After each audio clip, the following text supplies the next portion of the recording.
বিধায়ক এবং আপনার সঙ্গে অত্যন্ত সুসম্পর্ক, যে পদত্যাগ ব্যক্তিগতভাবে কি মনে করেন? আমি কি বলবো, আমার খুব খারাপ লাগছে। তাপস রায় পদত্যাগ করছেন, ওনার ব্যক্তিগত ব্যাপার, এই ব্যাপারে আমার মন্তব্য করার কিছু নয়। দীর্ঘদিন আমরা একসঙ্গে কাজকর্ম করেছি, এইটুকুই আমি বলবো। কিন্তু এবং স্যার আপনার বিধানসভা চালানোর ক্ষেত্রেও আমরা দেখেছি যে তাপস রায়ের একটা বড় ভূমিকা থাকে। তিনি উঠে দাঁড়িয়ে অনেক ক্ষেত্রে বা বিরোধীদের কাছে ওনার একটা গ্রহণযোগ্যতা আছে বা হাউস যাতে ভালোভাবে চলে, এটা তাপস রায়ের কিন্তু একটা মোটিভ থাকে। এবং একটা কথা, যার এখানে অনেক মন্ত্রিসভার সদস্য রয়েছেন, আমাদের দায়িত্বপূর্ণ প্রাপ্ত অনেক ব্যক্তিত্ব রয়েছেন, আমাদের চিফ হুইপ রয়েছে এবং আরও অনেকে রয়েছেন, যে যার দায়িত্ব পালন করবেন।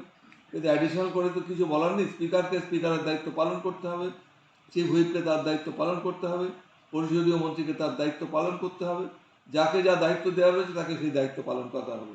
অ্যাডিশনাল কিছু এর বেশি নেই।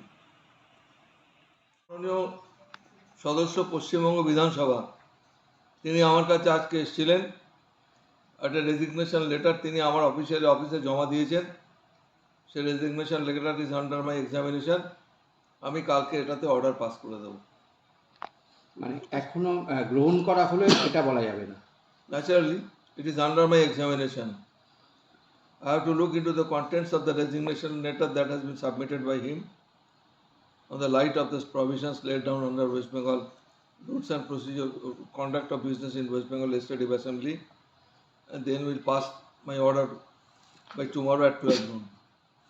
And I have directed my office to send a notice to Taposh Rai to appear at 12 noon by tomorrow. I will not discuss this matter because it's a legal matter. On the perspective of legality involved in the letter of resignation, আমাকে order দিতে হবে। না না, আমি বলছি sir নিয়মটা কি? আপনি আপনি এই নিয়ম যা আছে, নিয়মটা আমি ফলো করবো। যখন আমি অর্ডার দেবো তখন আপনারা দেখে নেবেন। স্যার অর্ডারটা কবে দেবেন স্যার? কালকে 12টার সময়। স্যার আজ অনুভব করবেন স্যার, অভাব অনুভব খারাপ করবেন? লাগছে আমার। তাপস রায়ের সঙ্গে দীর্ঘদিন আমরা কাজকর্ম করেছি, তো রাজনৈতিক ধারাবাহিকতা এরকম আছে। এর আগেও আমরা অনেককে দেখেছি আমাদের সদস্য পদ থেকে পদত্যাগ করে অন্য দলে চলে গেছেন।